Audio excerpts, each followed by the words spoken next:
속초항에서 러시아 블라디보스토크에 있는 북방 항로가 다시 추진돼 관심입니다. 국내 한 물류업체는 다음 달 취항을 목표로 인허가 절차를 밟고 있다고 밝혔습니다. 대통령 선거가 끝나고 이재명 정부가 출범했습니다. 시민들은 새 정부 출범에 희망찬 기대감과 함께 공약만은 반드시 지켜졌으면 하는 바람도 빼놓지 않았습니다. 춘천시가 새 정부 출범에 따른 공약 대응에 나섭니다. 축구 전용 경기장 건립과 도시재생 혁신지구 지정 등 정부와 원활한 공조를 이어나갈 방침입니다. 원주시와 이전 공공기관이 제1차 협의체 정기회의를 개최했습니다. 원광수 원주시장은 참석한 기관장들에게 정부의 제2차 공공기관 이전 사업에 협력을 당부했습니다.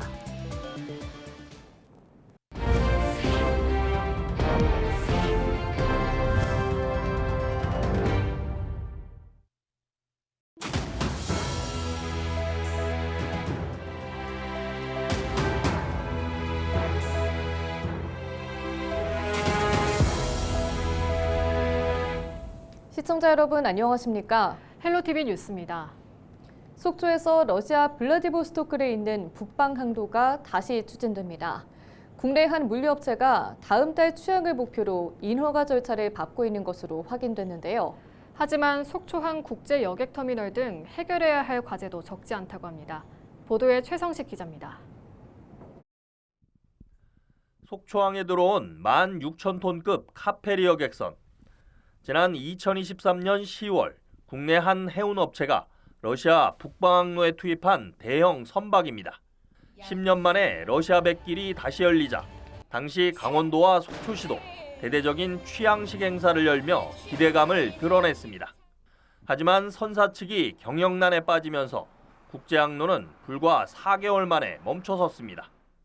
이런 상황에서 국내 한 물류업체가 러시아 북방항로를 재개하겠다며 지난달 해양수산부에 관련 운항 면허를 신청한 것으로 확인됐습니다. 속초 북방항로가 재개되는 건 지난해 2월 선박 운항이 중단된 지 1년 5개월 만입니다. 국내 물류업체 G사는 이에 앞서 지난 2월 경매에 나왔던 16,000톤급 카페리 여객선을 매입하고 현재 중국 내 조선소에서 막바지 수리 작업을 하고 있다고 밝혔습니다.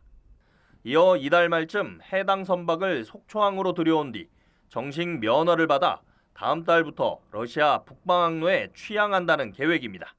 속초항이 국내에서 러시아 극동 지역과 중앙아시아를 연결하는 최단거리 노선이어서 사업성이 충분하다는 게 업체 측의 설명입니다. 아무래도 저희가 기존에 컨테이너 쪽으로는 러시아가 저희가 비중이 거의 한 80% 이상이 되다 보니까 러시아 쪽으로도 지금 중고차를 좀 확대를 하고자 이 사업을 시작하게 됐습니다. 저희가 빠르면 6월 말 늦어도 7월 초까지는 정식 면허를 좀 취득할 생각입니다. 문제는 속초항 국제여객터미널이 10년 넘게 방치되면서 당장은 이용할 수 없다는 겁니다. 물류업체는 우선 속초항 국제크루즈터미널을 통해 여객과 수출 물류를 운송한다는 계획입니다.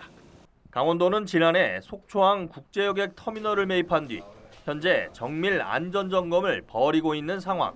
일단 용역 결과를 토대로 올해 하반기 설계를 완료하고 내년 상반기 내부 수리를 거쳐 터미널을 정상화하기로 했습니다. 일단 선사가 정상화가 돼가지고 경영이 좀 안정이 돼야 될 것 같고요. 대외 정세도 이제 안정이 돼가지고 활성화가 된다면 저희가 국제여객터미널도 그 지역의 상권들 플러스 관광객들이 즐길 수 있는 여러 가지 복합 공간으로 조성을 해가지고 업체 측의 재정 문제에다 국제 정세 등으로 운항과 중단을 반복한 속초 북방항로가 다시 활로를 찾을 수 있을지 주목됩니다. 헬로티비 뉴스 최성식입니다.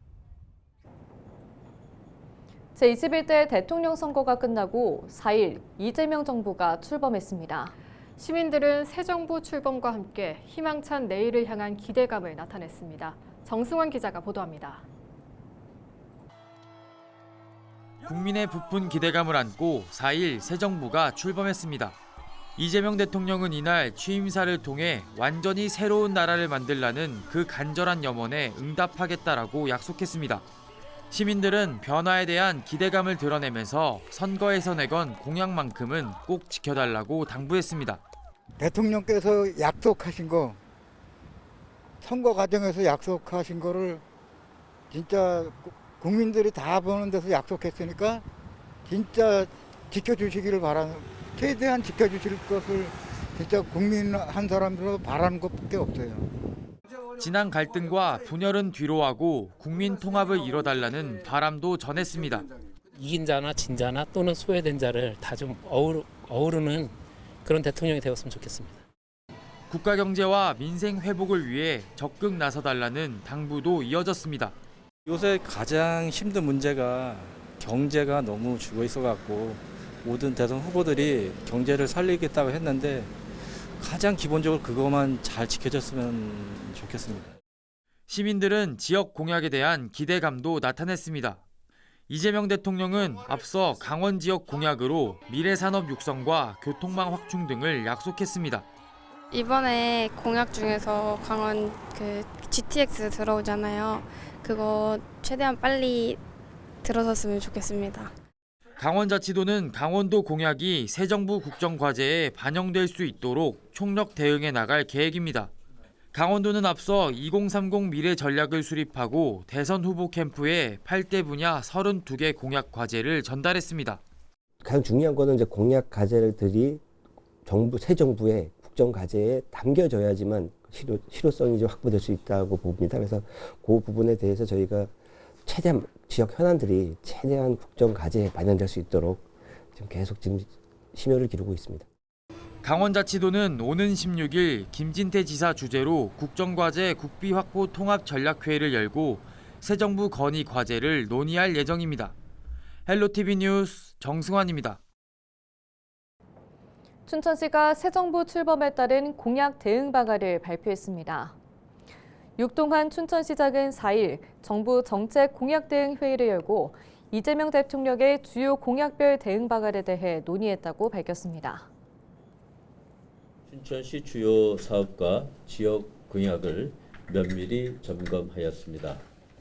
이재명 대통령께서 약속하신 춘천의 지역 공약은 춘천이 그려온 미래도시의 청사진과 정확히 맞닿아 있습니다.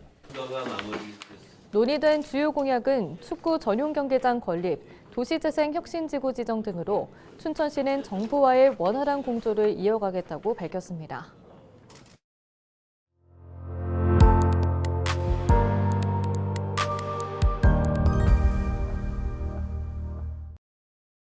이재명 대통령께서 약속하신 춘천의 지역 공약은 춘천이 그려온 미래도시의 청사진과 정확히 맞닿아 있습니다. 자연과 문화, 교육과 산업, 교통과 균형 발전, 복지와 돌봄 등 모든 영역은 춘천이 지금껏 준비해온 방향성과 일치하며 이제부터는 정부와 함께 실현해 나오고자 합니다.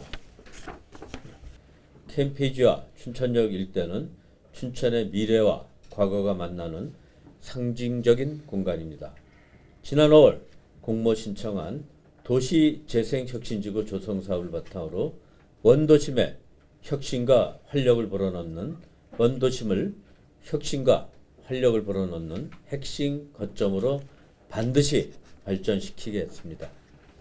춘천 역세권 개발과 연계 참여기관과의 협업을 통해 경제성과 지속 가능성을 높이고 지역의 정체성을 반영한 미래형 도시 공간으로 탈바꿈시키겠습니다. 그리고 춘천은 손흥민을 배출한 축구의 도시이기도 합니다. 그러나 정작 전용 구장이 없는 도시이기도 합니다. 축구인과 미래 축구 인재들이 마음껏 기량을 펼칠 수 있는 축구 전용 경기장 건립은 더 이상 미룰 수 없는 춘천의 과제입니다. 특히 공약은 약속을 넘어 현실이 되어야 한다고 믿고 있습니다. 시민의 기대는 숫자가 아니라 삶의 변화로 이어져야 합니다. 춘천시는 오늘부터 시민의 행복한 일상을 위해 시민과 정부 사이에서 그 다리 역할을 새로이 시작하겠습니다. 원주시와 이전 공공기관은 2025년 제1차 협의체 정기회의를 4일 오전 강원 감영에서 개최했습니다. 이날 정기회의에서는 지금까지 추진해왔던 협력 방안 등이 논의됐으며 향후 정부의 제2차 공공기관 이전 사업에 협력을 당부했습니다. 원주시는 이번에 제안된 건의사항을 적극 검토해 정책에 반영할 계획이며 협의체를 중심으로 한 이전 공공기관과의 협력을 강화해 나갈 방침입니다. 3일 오전 6시쯤 밭에 간다며 집을 나선 뒤 귀가하지 않은 90대가 실종 30시간여 만에 숨진 채 발견됐습니다. 원주소방서는 지난 3일 밤 11시 52분쯤 원주시 귀래면 운남리에서 90대 남성 A씨가 돌아오지 않는다는 신고를 받고 출동해 수색을 벌였습니다. A씨는 다음 날인 4일 오전 11시 26분쯤 농지 인근의 배수로에서 심정지 상태로 발견돼 병원으로 옮겨졌지만 숨졌습니다. 경찰과 소방, 지자체 등은 A씨 발견에 앞서 안전 안내 문자를 통해 인상착의를 알리는 등 실종자 소재 파악에 나섰습니다. 경찰은 정확한 사망 경위를 조사 중입니다. 4일 오전 9시 20분쯤 춘천시 근화동 춘천대교에서 승합차가 도로공사 작업을 하고 있던 1톤 트럭을 들이받는 사고가 발생했습니다.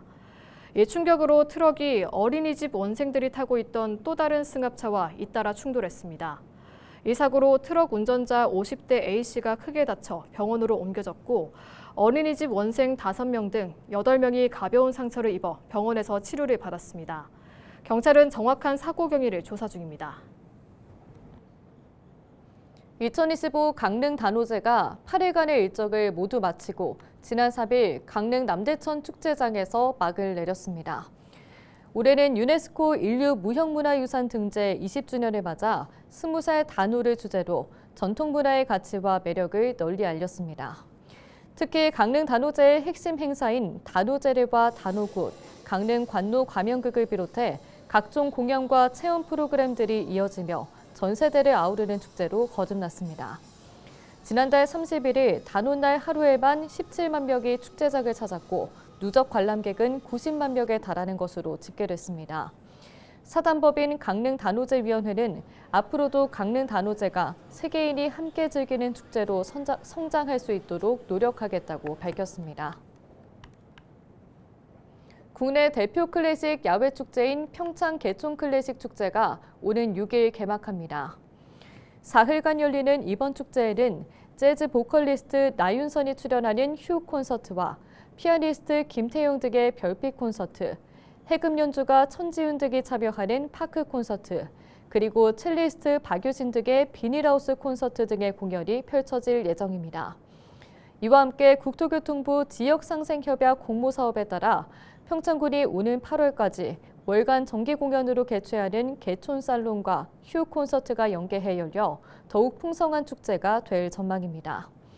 돗자리를 펴고 즐기는 소풍 형식의 이번 행사는 관객들에게 자연 속 휴식을 제공하고 사전 신청자에게는 강원도 로컬 푸드 도시락이 제공돼 지역 농특산물 홍보 효과도 기대됩니다. 원주시가 노인 버스 무료 이용 지원 사업을 본격 추진합니다. 이에 따라 오는 10월 2일부터 원주시에 주소를 둔 만 70세 이상 시민은 전용 교통카드를 이용해 월 15회까지 버스를 무료로 이용할 수 있습니다. 지원 대상은 모두 4만 5천여 명으로 원주시 시내버스와 누리버스 등 모든 노선에서 혜택을 받을 수 있습니다. 원주시는 실내 사이클 파크 조성 사업을 준공하고 오는 9일부터 원주 남부 복합체육센터에서 무료로 임시 운영을 시작합니다. 실내 사이클장은 매주 금요일과 법정 공휴일에 휴관하며 나머지 요일은 오전 9시부터 오후 6시까지 운영합니다. 원주시는 시범 운영 기간 동안 이용객 불편 사항을 보완하고 올 하반기 중 유료로 전환할 예정입니다. 강원랜드와 정성군 강원관광재단은 폐광 지역 대표 관광지인 운탄고도 활성화를 위해 힘을 모으기로 했습니다. 이들 기관은 오는 하반기 개최 예정인 제1회 운탄고도 트레킹 행사의 성공적인 추진을 위한 업무 협약을 맺었습니다. 이번 협약에 따라 세 기관은 유관기관 협력체계 구축을 비롯해 관광객 유치를 위한 홍보 마케팅 등 다양한 분야에서 협력할 방침입니다. 이상으로 뉴스를 마칩니다. 시청해주신 여러분 고맙습니다.